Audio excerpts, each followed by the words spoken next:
élevé avec le principe du il ne faut jamais être en retard.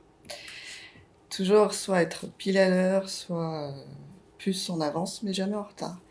Et en fait, le jour de notre rencontre, Thibaut est venu 10 minutes en retard et c'est comme si j'avais enfin, mon père à côté en me disant mais c'est impossible d'être en retard. Et en fait, j'ai appris que 10 minutes chez Thibaut, c'était un tout petit retard. D'avoir des passions communes et des centres d'intérêt communs qu'on peut maintenant faire partager à nos enfants.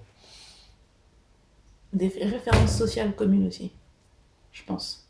Parce que l'endroit où on s'est rencontrés, c'est donc la fête de l'humanité, où nos mères avaient un stand commun et on allait tous les deux rendre visite à nos mères ce jour-là et profiter du concert d'Ayam. Lui, il n'était pas arrivé et sa mère était en train de dire « Ah, mon fils, il arrive, en plus il fait un fanzine de rap » et donc elle avait la photo de son fils dans le fanzine en interview. Et je me suis dit « Tiens, ça peut être intéressant, attendons ». Très clairement, c'était ça. Je me suis dit, on va attendre un petit peu de voir de quoi il retourne. Je suis née à Argenteuil il y a 35 ans. Je suis la première génération en fait, de ma famille à être née en France parce que mes parents viennent du Congo-Brazzaville tous les deux. C'est assez particulier en fait d'être en même temps à l'école de la République et d'être né en France et d'avoir des parents en même temps qui ont une expérience totalement différente. Ce qui fait que j'ai toujours eu, je pense, comme on dit souvent, le cul entre deux chaises. Voilà. Est-ce que je suis plus française qu'africaine ? Est-ce qu'il faut être plus l'un que l'autre ? Je sais pas. En tout cas, je suis Sabrina. L'idée en tout cas moi de mon côté, de vivre un couple mixte et d'avoir une femme de couleur belge comme ça, de toute beauté, ça n'a jamais posé question à personne. Après, faut dire aussi en banlieue parisienne, je pense qu'on est assez habitué à vivre mélangé avec des gens de toutes les couleurs. Ça n'a jamais posé de problème dans ma famille.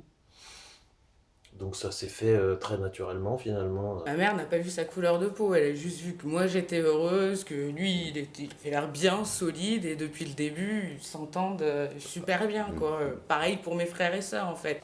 Et moi, de mon côté, mes parents, il n'y a pas de souci, ils m'ont toujours élevé dans l'ouverture d'esprit. Mais il y a quand même un côté de ma famille qui est très paysan, ancré en Bourgogne, dans des petits villages. Et le jour où on y allait, j'ai quand même prévenu ça, je vais quand même rencontrer mon grand-père, qui, je pense, dû voir 2 personnes de couleur de peau, disons, autre que blanc dans sa vie, qui vit dans un petit village. Et ça risque d'être... je ne peux pas te dire sa réaction, ça peut très bien se passer. Et en fait, c'est moi qui avais des préjugés, parce que ils l'ont jamais vu non plus en tant que personne de couleur, ils n'ont jamais fait de différence. Pour moi, à titre personnel, c'est de la même manière que Rouzou a pris le temps de connaître toute ma famille. Pour moi, c'est très important aussi que je puisse rattacher une part d'elle à moi par ce biais. Ouais.